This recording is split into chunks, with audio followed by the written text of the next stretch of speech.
Today's topic is higher order functions, and in this manner we have sort of arrived at the heart of functional programming. Well, higher order functions are functions that take functions as arguments or return functions as results. We are going to cover this topic by working through a number of concepts here, and I have already copied over all these concepts to our live coding session, and so let's just get started. Let's play with our first example of a higher order function. What we want to do here is we want to increment a number twice, and to this extent we want to use a helper function that in fact captures the idea of applying a function twice. So first increment. So increment is easy. So we take an x and we add 1. Now we can capture the idea of applying a function twice in the following manner. So we receive a function f and an argument x, and we apply f to the application of a second to a second application of f here to x. Okay, so this should work. We can now apply twice to increment to 40, and it's all fine. Okay, so obviously twice is a higher order function because it takes a function as an argument. Okay, and it returns, well, depending on what axis, it returns a value. Okay, actually the application of increment twice thereof to a given argument, we could also express with the help of function composition. So this pretty much does the same job, right? So here the dot is function composition, and so we compose inc with another inc and again apply it to 40.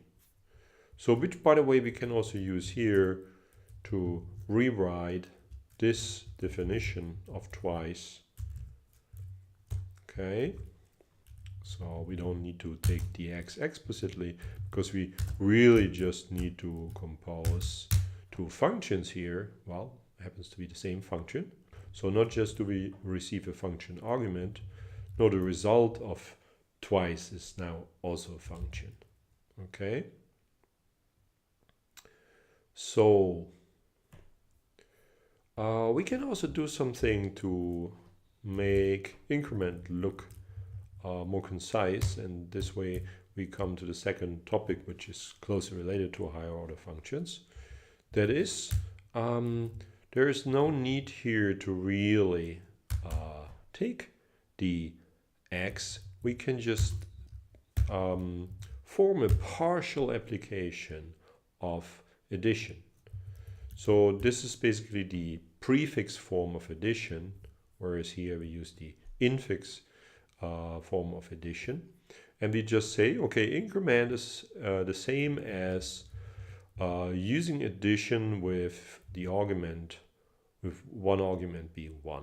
Okay, so this also works as before. And in this manner we see how we perform a partial application of addition, right? A full application of addition would be something like 20 plus 21, well, 22, I guess. That would be a full application. And now here what we do is we have a partial application of plus, and this is essentially a function from one more number to another number. So this also brings us to the next topic here. What we see is that the type of addition, well, let's also look at the type of addition without any arguments. Well, that was concatenation. Here's addition. So we see that this type is actually parametric in a type variable. So It's not like we can only add ints. We can actually add a whole bunch of types, and they are modeled by what's called the type class num in Haskell. We will get to this later, but the key thing here is that addition is sort of polymorphic. And let's just look at another polymorphic type. Here's the polymorphic type of function composition. Or let's also look at the type of twice. Here's the polymorphic type of twice. By the way, we see that the type is polymorphic when some type here starts in lowercase, because then we look at the type variable. And this is what makes types polymorphic. All right, so the type of function composition is actually very interesting, because it immediately reveals in what order, so to say, the arguments of dot are applied. Since the resulting function of function composition maps an A to a C, we can see here that obviously the second argument of function composition is the function that is applied first, because it maps an A to some B, and then the first argument maps that B to the final C. Okay, so this also explains polymorphism. So by the way, we can of course also explicitly write the type here, and these types are all equivalent modular renaming, so we can also write A to A and A to A here. Doesn't need to be B. As long as we consistently rename all type variables, it's the same type. Okay.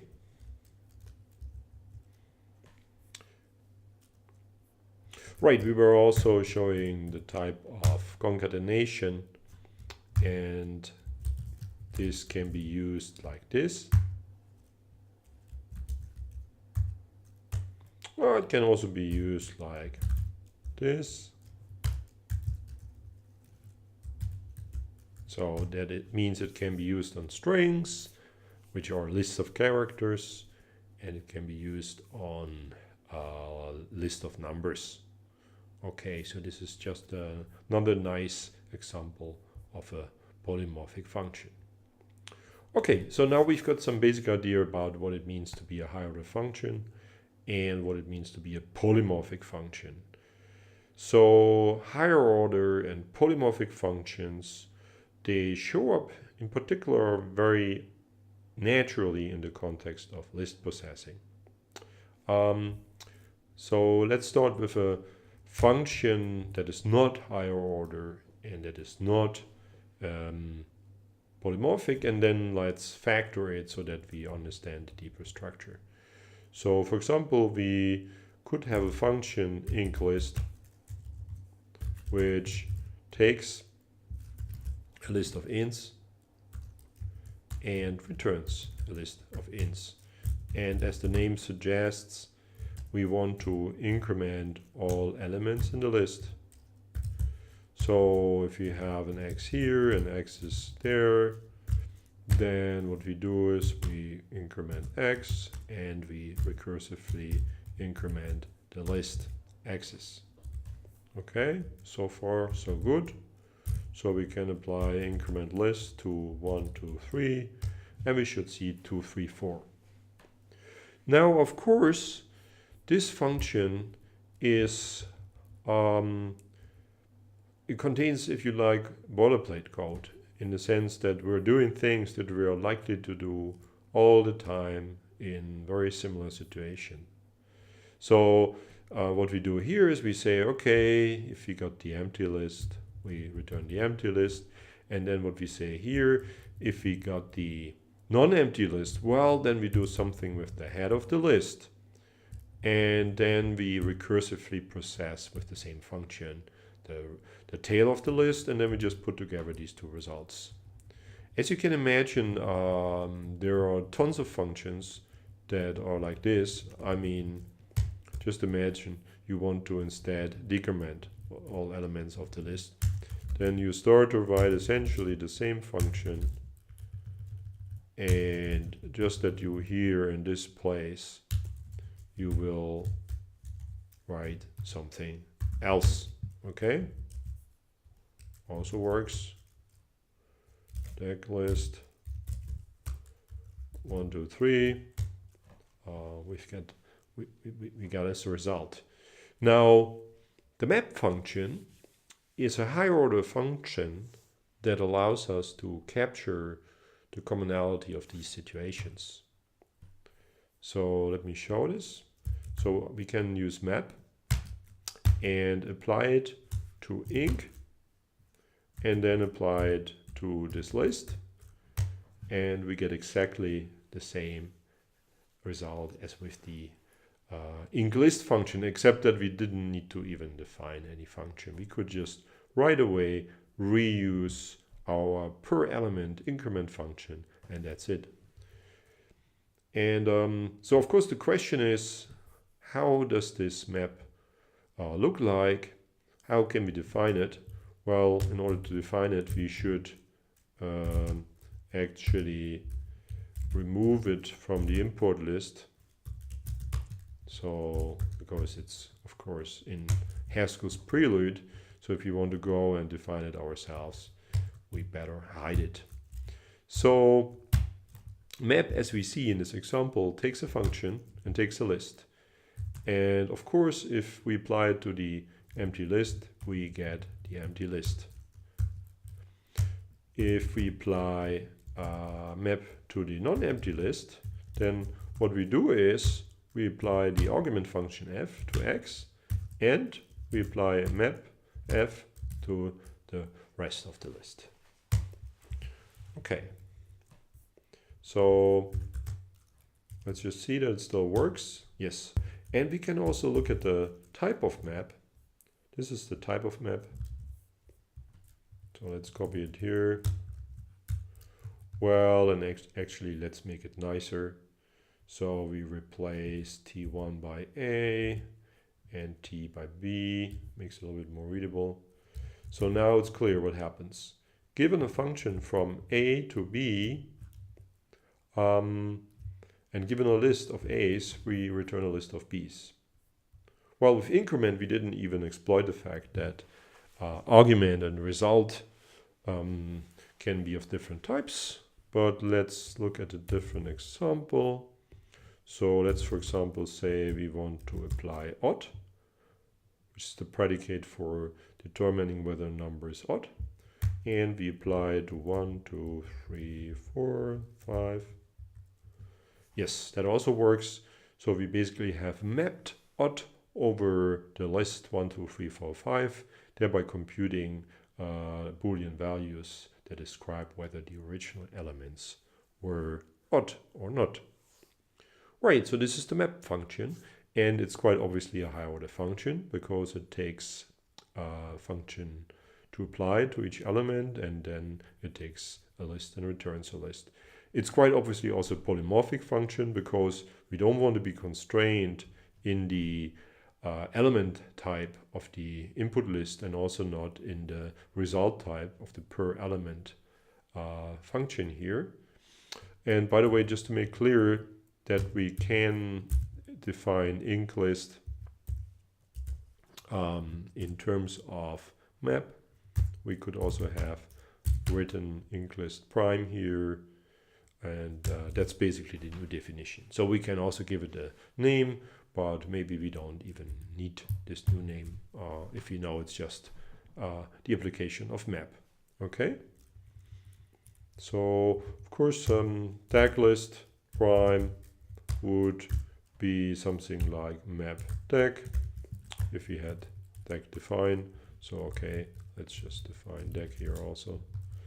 And by the way, this we cannot do like this because obviously this would be the first argument of subtraction. So we would not decrement, but rather we would subtract the remaining argument from 1. So what we could do is we could do this and that. Now let's look at a similar problem, namely we don't want to map a function over a given list to get another list. Rather, we want to sort of what's called fold over list so that we get one result.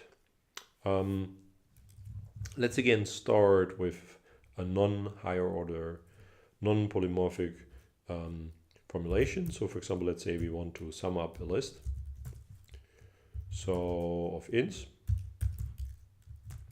and we do this of course by saying that the sum of an empty list is 0 and the sum of a non-empty list is x plus the sum list of the remaining elements.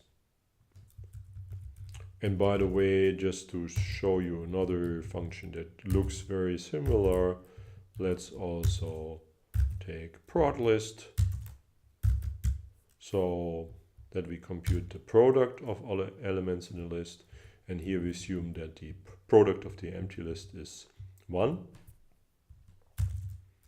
And we apply multiplication here. Okay. So for example, sum list of 1, 2, 3, 4 is 10, and prod list of 1, 2, 3, 4 is 24. Or 1, 2, 3, 4, 5, it's 120 because it's the factorial of 5. Now again, these functions are very similar in their structure, and it's sort of unsatisfactory to write such code that seems to follow a pattern. So in function programming, we really try to extract patterns into higher order functions. And this is very easy in this case. So what we do is we can just do a fold. In fact, there are different kinds of folds. We use what's called a right associative fold. Right associative in the sense of the list structure and how we apply a binary operation. So we say, okay, we apply addition, and we start from 0, and when we apply this to 1, 2, 3, 4, we get 10 as we were planning. If we instead apply multiplication and 1 here, we get 24 as in the case of broad list. So this means we have obviously factored the pattern of applying a binary operation on the elements of a list, including the specification of an element to start from. So of course we again want to know how foldr actually is programmed, and we remove it from the prelude. Okay, and let's go here and let's try to define it. So foldr takes some function f and takes some initial element. And when we apply it to the empty list, well, we pretty much don't have any other choice than returning z. When we have a non-empty list, then what we need to do is, of course, we need to somehow recurse, and we also somehow need to process x. So what we do here is we apply f to x, and we carry out the recursive application f z axis. Okay, and so we can still perform addition like this, multiplication like this, and again we might wonder what the type is, and this time we just try to figure it out ourselves. We could of course also use type inference. So we start from the back. So I mean, obviously we somehow take a list of, let's say, a's, so, and we somehow compute an a, and here we take a binary operation on a's. Okay, and here we also have za. In fact, There's nothing in this definition which forces us that this needs to be the same type as the element type of the incoming list. So we put a B here, and then we can put a B here and put a B there. This is the most polymorphic type that we can come up for fold. Well, we of course also have to put then a B here. Okay, so this still works. Yeah, so the key thing is really that foldr models the repeated application of some binary operation f to the elements of a list, right? So we can also write this differently. We can also, in order to see clearly that f is a binary operation, we can also put it like here in between, and then we see it more clearly. This is how we turn an arbitrary name into an infix operator. Okay. And again, we can now define some list simply as an application of foldr to addition and 0, and prod list is then simply similar application, only that we use multiplication here and 1 as the initial element. Okay, so now we have seen map and fold, and there's one more list processing higher order function in this neighborhood. It's the filter function, so we can just demonstrate it. Filter odd on the list 1, 2, 3, 4, 5. So what it does is it simply determines all elements in a given list that satisfy a given predicate. So we just figure out all the odd elements in the list here. So again, you might wonder how we program filter. And so, well, as before, we need to remove it here from the prelude. And then we go down here again and we just start thinking. Okay, filter takes a predicate, and well, if we apply it to the empty list, then we have no other choice than returning the empty list. Filter applied to the non-empty list. Now what we need to do is we need to check whether p applied to x is true.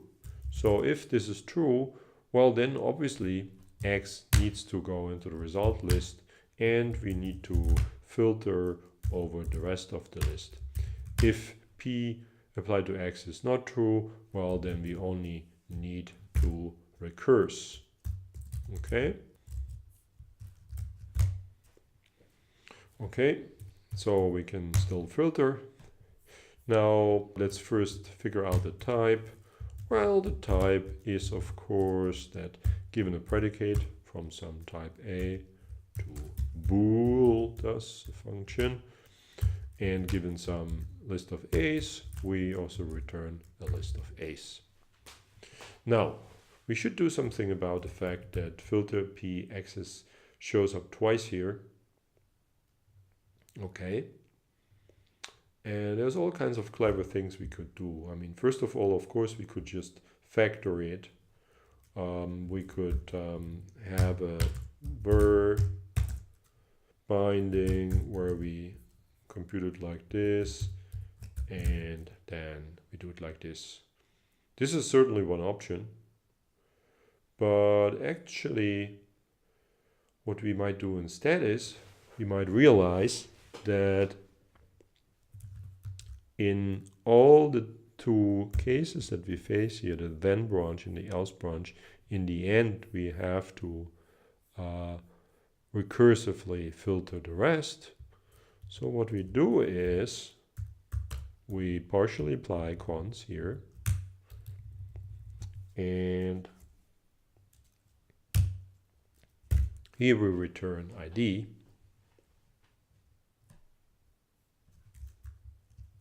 And we apply this to this filter.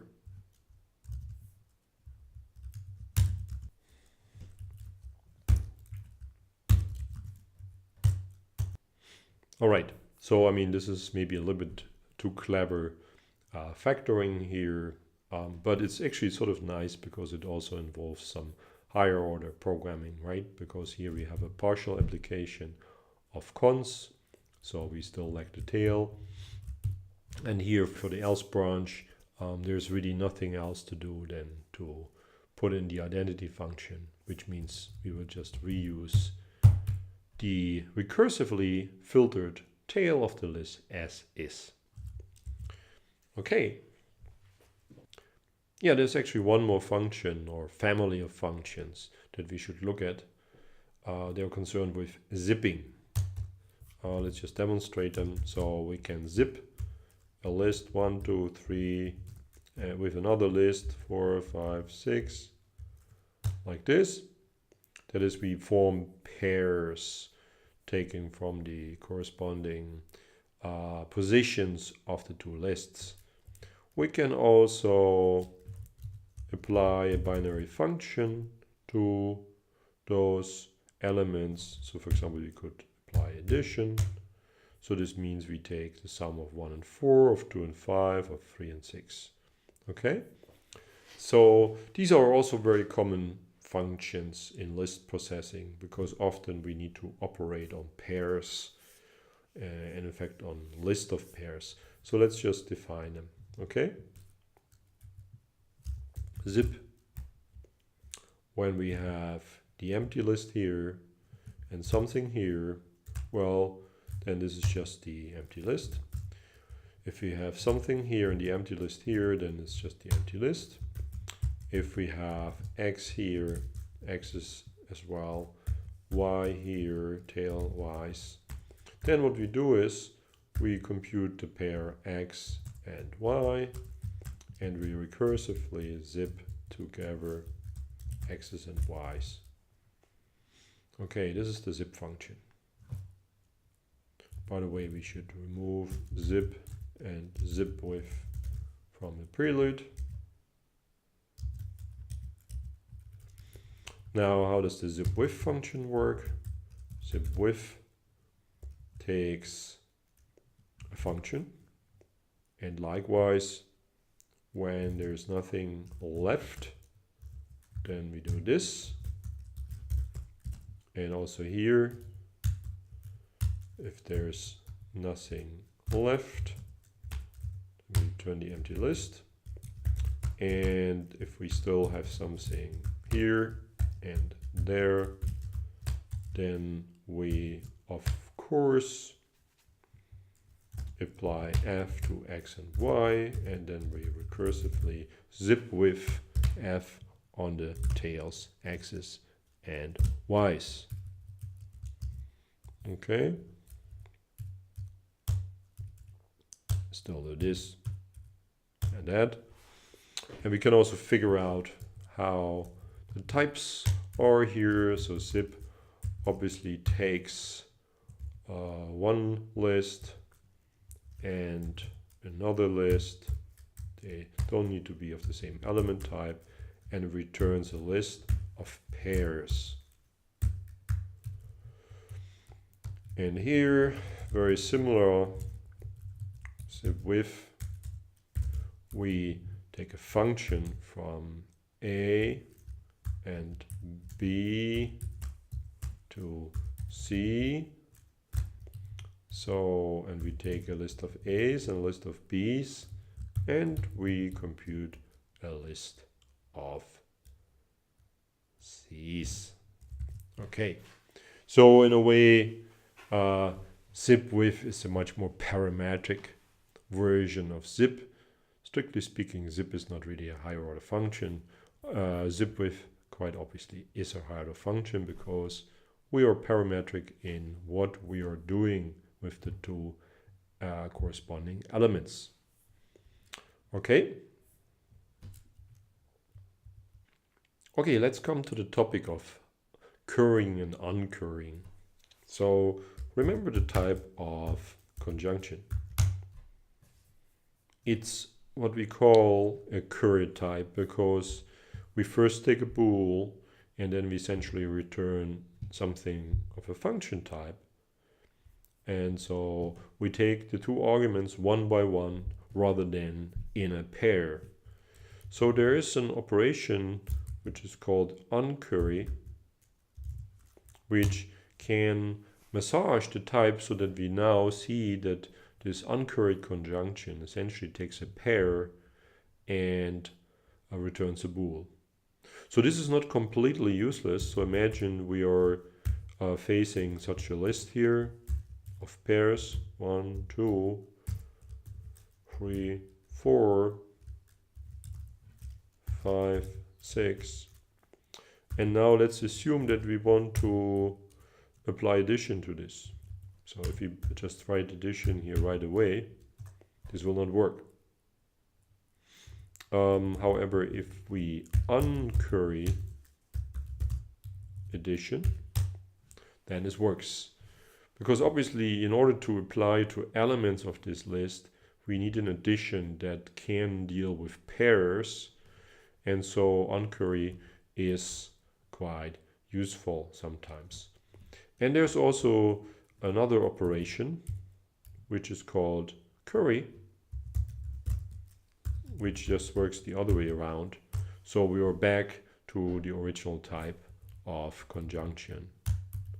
So this is the same type as this. And it's pretty easy to understand how currying and uncurrying works. So again, let's hide it. And let's go here. So uncurry, as we said, takes a function from A to B to C, a function with two arguments, and turns it into a function that takes an A and a B as a pair and returns a C. And what we do here is we just receive the argument, the pair, and then we just apply f to x. Likewise, curry is supposed to work the other way around. It takes a pair AB and in fact a function on such a pair which returns C, and it returns something, a function that takes an A and a B and returns a C. And curry, what we do here is we just receive an f, and so we need to bind x and y, and we just apply f to the pair x and y. Okay, so this is still the same as before.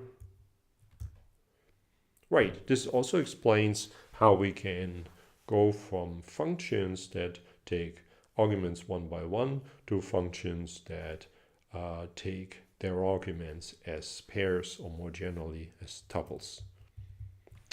Now, a few more things. Rather than just working with map and filter and such list processing functions, there's also an alternative notation in Haskell and also in other functional programming languages for that matter, which is very concise and which is inspired by mathematical set comprehension notation, which allows you to describe concisely how you form new sets from existing sets. And well, in Haskell, it's about lists rather than sets. Okay, let me just show you how this works. So we basically use kind of list notation to perform list comprehensions. Let's just say we do something like this.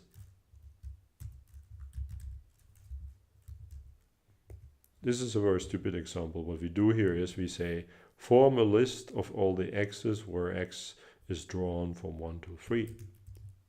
Okay, but we can do something else. We can say form a list of x plus 1 where x is drawn from 1 to 3.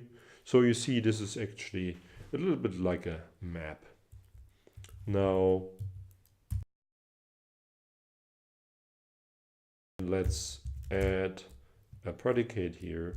So now what we do is we form a list of x's plus 1 such that the x's are drawn from this list 1, 2, 3, 4, 5, and the x's also need to be odd. Okay, so this means we can very concisely combine sort of mapping and filtering, right? So in terminology of Haskell, we call this sort of expression here a generator, because it generates possible values for x, and this we call a guard because it kind of defines a guard on what values survive, let's say. We can do many more things here. So for example, we can also have multiple generators. So let's say x is taken from 1, 2, 3, whereas y is taken from A, B, C. What we get here is obviously a list of all pairs of all possible combinations of elements from x and y. So this means we can also do this sort of combinatorial list processing, which would not be so straightforward when just using map and filter and such. But actually, as an exercise, you might just think of how you express this without list comprehensions. Okay, so basically Haskell programmers like to use list comprehensions when they have more complex patterns of how different guards and different generators interact, rather than using list processing combinators directly. Okay, there's one more topic that we should cover here, the notion of Lambda abstraction or anonymous function. So let's just revisit some of the examples we have seen earlier. So here we defined a stupidly simple function increment, or here we defined a stupidly simple function decrement, and then we were using them somewhere here in defining functions for incrementing or decrementing all elements in the list. So we were able to say something like map DAG 1, 2, 3, 4. And we were only able to say so because we somehow defined this decrement function, which is so trivial that maybe we should not have defined it in the first place. And that's what Lambda abstractions allow us to do. We can just form functions on the fly in place. So this should be read as a lambda. Here we bind the argument. So, and here after the arrow we have the right hand side expression, and so this is now the lambda abstraction for decrement, and we do exactly the same thing, and we have avoided to use decrement in the first place. We could also use addition here instead. Well, but for the addition, it's maybe now also quite obvious that we don't really need a lambda in the first place, because we could also do it like this. But for decrement with the different order of the arguments, it's maybe attractive to do it like this.